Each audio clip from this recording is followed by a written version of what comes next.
매년마다 수없이 쏟아져 나오는 영화는 우리가 생각하는 것 이상의 엄청난 비용이 발생하는 매우 상업적인 일입니다. 큰 돈을 들이고도 사람들의 관심을 끌지 못해서 망하기가 십상이죠. 그러기에 영화는 주제와 상관없이 이 사람들의 관심을 끌 만한 소재를 영화 속에 집어넣곤 합니다. 가끔 이 장면이 왜 여기서 나오지? 하는 경우가 있어요. 매끄럽게 연결하지 못한 흥행 소재가 그런 부작용을 만들기도 합니다. 영화 속에서 자주 사용하는 흥행 소재 중 하나는 바로 도망자 소재입니다. 영화의 장르를 막론하고 단골로 나오는 소재 중 하나죠. 잡힐 듯 말 듯 도망가는 장면은 영화의 재미를 더하지 않습니까? 그런데 한국에는 영화가 아니라 현실 속에서 일어난 도망자 이야기가 있습니다. 탈옥수 신창원. 그 좁은 땅덩이 한국에서 서로 뭐하고 사나 서로에게 아주 관심이 많은 나라 한국에서 장장 907일, 거의 3년 동안 안 잡히고 도망다닌 도망자가 있었죠. 도망다니면서도 신창원은 105회나 강도와 절도를 저질러서 거의 10억 원이나 되는 돈을 훔치는 악행을 저질렀습니다. 이게 워낙 흥미있는 일이다 보니 신창원을 응원하며 잡히지 말기를 바라는 사람들이 생겨날 정도였어요. 이처럼 도망자의 이야기가 선과 악을 망각할 정도로 우리에게 큰 관심을 끄는 이유는 쫓고 쫓기는 긴박감이 주는 긴장감을 사람이 즐기기 때문이죠. 얼마 전 유튜브에서 어떤 영상을 봤는데 조회수가 150만 건이 넘어요. 근데 별거 아닙니다. 앞에서 사슴이 뛰고 뒤에서 그 사슴을 쫓아 늑대가 뜁니다. 그게 다예요. 근데 100만이 넘는 사람들이 그걸 보는 겁니다. 쫓고 쫓기는 긴장감. 그게 사람의 관심을 집중시키는 거죠. 그러나 이처럼 재미있는 추격 장면들은 관중의 입장에 있을 때만 재미있는 일입니다. 쫓기는 당사자는 말할 수 없는 고통을 느끼는 일입니다. 늑대를 피해 달아나는 사슴의 고통, 형사를 피해 달아나는 신창원의 고통. 거의 3년 만에 잡힌 신창원이 뭐라고 심경을 밝힙니까? 편해요. 편해요, 그냥. 얼마나 도망 다니는 게 고통스러웠으면 잡혀가는 마당에 그런 말이 나왔을까요? 죄인인 신창원도 이런데 우리가 만약 아무 죄도 없이 도망가야 하는 상황에 처한다면 얼마나 억울하고 고통스러울까요? 성경 속에는 이처럼 죄도 없이 억울하게 10년 동안이나 도망 다닌 사람의 이야기가 나오는데 그 사람의 이름은 바로 다윗입니다. 성경은 도망자 다윗의 이야기를 길고 자세하게 기록하고 있습니다. 어찌 보면 그냥 간단하게 기록하고 말 수도 있는 이 이야기를 그냥 다윗이 사울의 핍박을 피해 다녔지만 하나님이 정하신 시간에 사울이 죽고 다윗이 왕이 되었다. 이렇게 간단하게 전할 수도 있는 이 이야기를 성경이 이토록 길고 자세하게 전하는 이유는 다윗이 이 도망자의 삶이 우리의 구원자 되시는 예수 그리스도의 공생의 삶의 일부를 예표하고 있기 때문입니다. 오늘 저는 다윗의 도망자 이야기를 통하여 나타난 예수님의 이야기를 함께 나누어 보기 원합니다. 하나님과 하나님의 군대인 이스라엘을 모욕하는 골리앗을 죽인 다윗은 순식간에 민족의 영웅이 되었습니다.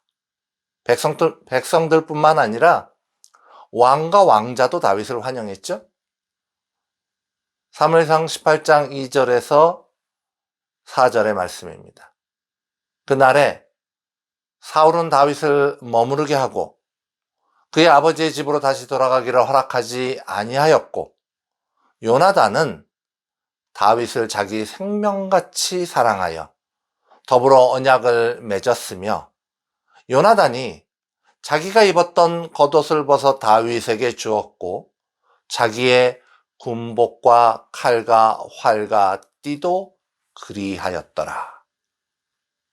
요나단이 자신의 겉옷과 군장을 다윗에게 주었다는 이야기는 요나단 자신이 인식하였건 인식하지 못하였던 간에 자신의 왕권을 다윗에게 주었다는 것을 의미합니다. 마치 후에 이스라엘로 불린 야곱이 에서의 장자권을 얻은 것 같이 다윗은 이스라엘의 왕권을 상속받았습니다. 다윗이 이스라엘의 왕권을 힘으로, 무력으로 빼앗은 것이 아니요 정당하게 상속되었음을 밝히는 이 구절은 예수 그리스도의 왕권이 힘과 무력으로 얻어질 것이 아니요 정당하게 하나님으로부터 예수님께 상속될 것임을 예표하고 있는 것입니다. 다윗의 등장으로 이스라엘 백성은 오랜 시간 동안 블레셋에게 받던 고통에서 벗어날 수가 있었습니다. 수많은 이스라엘 백성들은 블레셋의 공포에 벗어나 안전한 삶을 꿈꿀 수 있었죠. 승리하고 돌아오는 사울왕과 다윗을 마중 나온 사람들, 이스라엘의 여인들이 뛰놀며 노래하며 사울왕의 군대와 다윗을 맞이합니다. 여인들이 이스라엘 모든 성읍에서 나와서 노래하며 춤추며 소고와 경쇠를 가지고 왕 사울을 환영하는데, 여인들이 뛰놀며 노래하며 이르되, 여기 뛰놀다라고 쓰인 단어 샤크는요, 이 어린아이들이 막 신나서 장난을 치면서 천진난만하게 춤추는 모습을 표현한 단어입니다. 너무너무 신나서 다 큰 여인들이 어린아이처럼 신나게 춤을 췄다는 말씀입니다. 격조 있고 웅장한 환영 행사가 아니었다는 말이죠. 그냥 모두가 너무너무 기쁜 거예요. 감사한 순간이었습니다. 체면이고 뭐고 중요하지가 않았어요. 다윗의 승리의 입성과 백성들의 환호하는 모습은 마가복음 11장 7절에서 10절의 모습을 예표하고 있습니다. 나귀 새끼를 예수께로 끌고 와서 자기들의 겉옷을 그 위에 얹어 놓음에 예수께서 타시니, 많은 사람들은 자기들의 겉옷을, 또 다른 이들은 들에서 뺀 나뭇가지를 길에 펴며 앞에서 가고 뒤에서 따르는 자들이 소리 지르되 호산나 찬송하리로다, 주의 이름으로 오시는 이여 찬송하리로다, 오는 우리 조상 다윗의 나라여 가장 높은 곳에서 호산나 하더라. 그러나 대제사장들과 서기관들은 예수님을 환호하며 반기는 백성들을 바라보며 말할 수 없는 질투심과 두려움을 느꼈습니다. 이것은 마치 사울의 죽인 자는 천천히요 다윗은 만만이로다는 노랫가사에 다윗을 향한 질투심과 두려움으로 다윗을 죽이기로 결심하는 사울의 모습을 생각나게 합니다. 하나님의 영이 떠난 대제사장들과 서기관들이 예수님을 죽이려는 악함으로 치닫는 것과 같이 하나님의 영이 떠난 사울은 다윗을 죽이려는 계획을 멈출 수가 없었습니다. 성도가 하나님의 영, 성령의 도우심을 잃는다는 것은 이렇게 무서운 일인 것입니다. 우리가 죄를 짓지 마라. 나쁜 짓을 하지 마라. 음란함을 피하라. 자꾸 이렇게 권면하는 것은요, 뭐 완벽한 사람이 되라 이런 말을 하는 게 아니에요. 죄는 죄 자체도 문제이지만 소소한 죄라도 그것이 나의 삶에 자꾸 채워지면 성령님과 자꾸 멀어지는 거예요. 악함을 즐기며 성령님과 교제할 수 있겠습니까? 안 됩니다.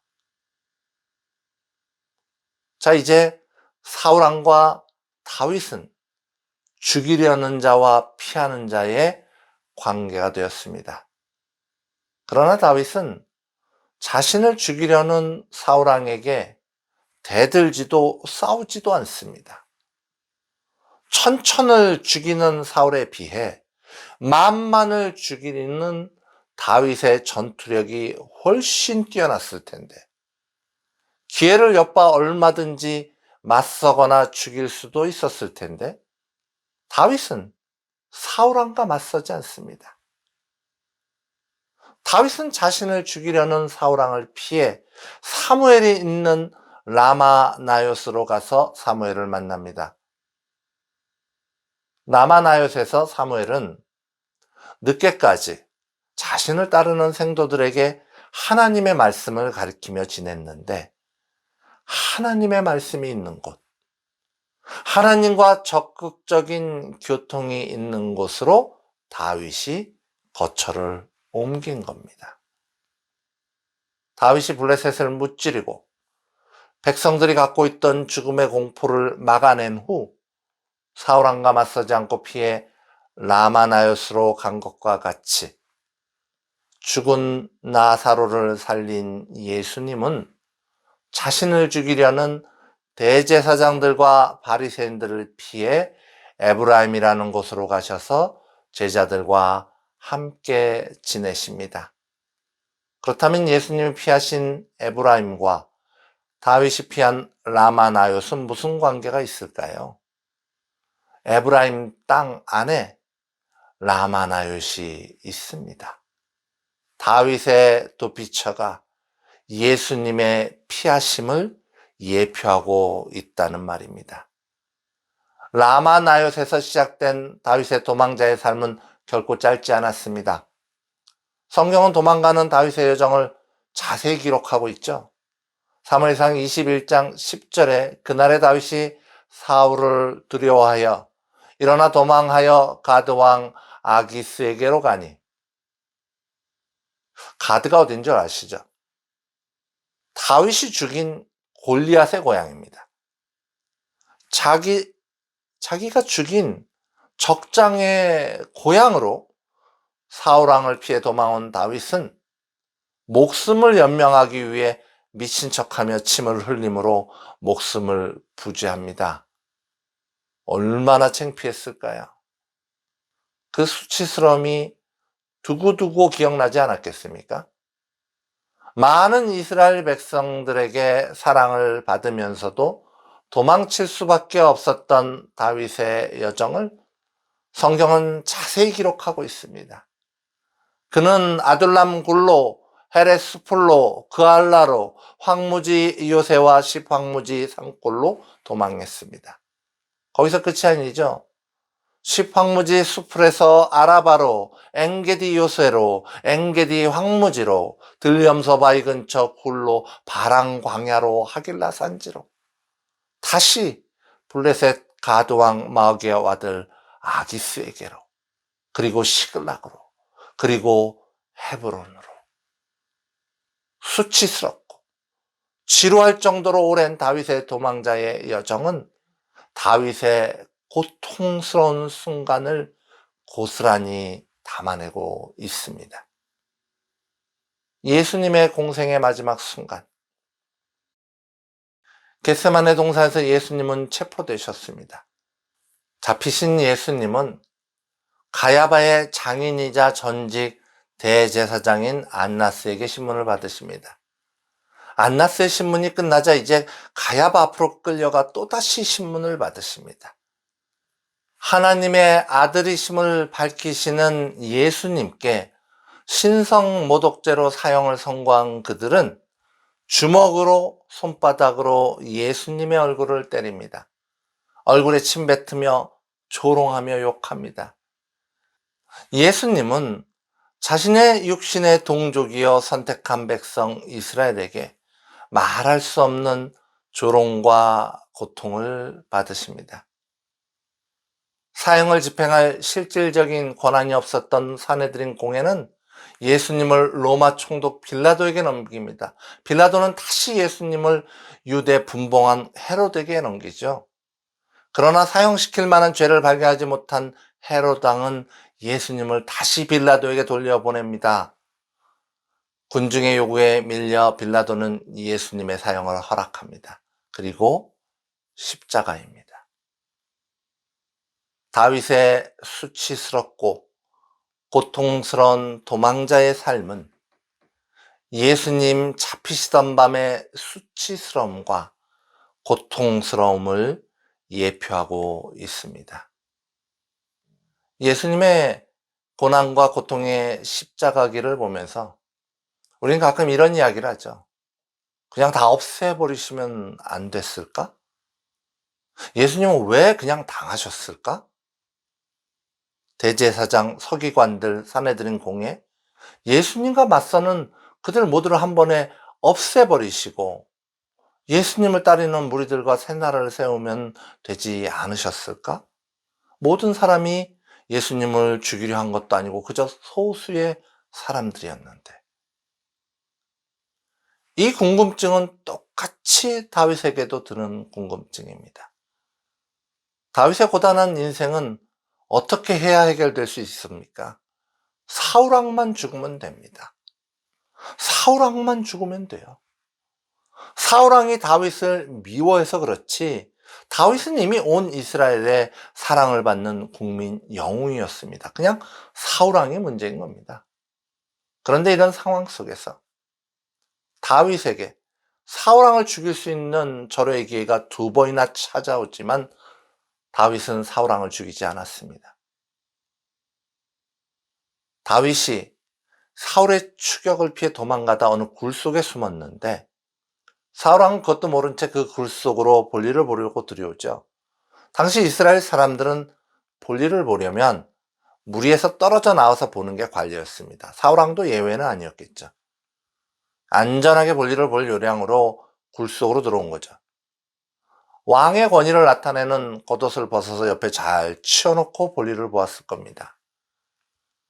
사울왕의 권위를 나타내는 겉옷은 예수님을 죽이려 한 대제사장들과 사내들인 공회의 권위를, 볼일을 보는 사울왕의 더러움은 유대 지도자들의 더러움을 상징합니다.